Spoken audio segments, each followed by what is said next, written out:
At least one person has been shot dead during mass anti-government rallies in the Iranian capital, Tehran. The shooting by pro-government militias happened as hundreds of thousands defied a government ban and took to the streets. They believe the presidential election results were rigged in favour of the incumbent Mahmoud Ahmadinejad. Tonight, clashes between demonstrators and security forces are continuing to take place. Police have used batting charges in an effort to disperse the crowds. Our correspondent in Tehran, John Line, has this report on the day's events. Until perhaps 2 days ago, this was a country ruled by fear. Now look at them.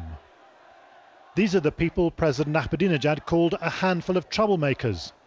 They've come out in support of Mir Hossein Mousavi, the man who believes he really won the presidential election. He made his first public appearance since election day. We are opposite to the Ahmadinejad. All the people. Are you not afraid here? They said this demonstration was banned. Yes, we know. But we are too much people, okay? The government told he has more than 24 million people vote. But this is opposite. Where is the 24 million people opposite vote? In fact, this was probably the largest demonstration in Iran since the Islamic Revolution. I can't even begin to estimate the size of this crowd. It goes as far as the eye can see this way, and there's the same crowd going the other way, the other side of this bridge. And this is for a demonstration the government said was banned and warned of serious consequences to anybody attending. The people here just seem to have no fear today. Mostly peaceful, though towards the end there were reports of gunfire coming from a neighbouring militia base.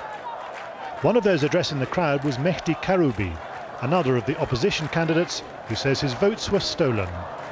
Before we went to the rally, I spoke to Mr. Karoubi.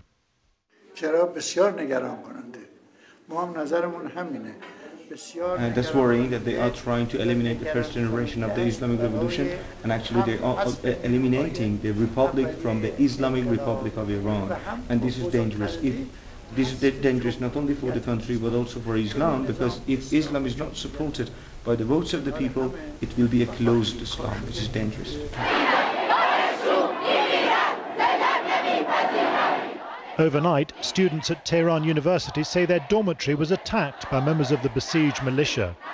This student did not want to show his face, but he did want to tell us what happened. And from the main gate, and just out of nowhere, it was about 3 a.m. I think, that some forces, some SWAT forces and Basiji forces just swooped in to the dormitory and just kicked the hell out of us, took some of us, I don't know where they are, and shattered everything. They just broke into our rooms and nearly devastated everything. There have also been rallies in favour of President Ahmadinejad, though not on remotely the same scale as the opposition protests. The presidential election has produced a political earthquake, and no one knows yet the consequences for the Islamic Republic. John Line, BBC News, Tehran. Well, the BBC's Bridget Kendall now looks at the fallout from that contested election and who is actually going on the streets to protest against it. At first,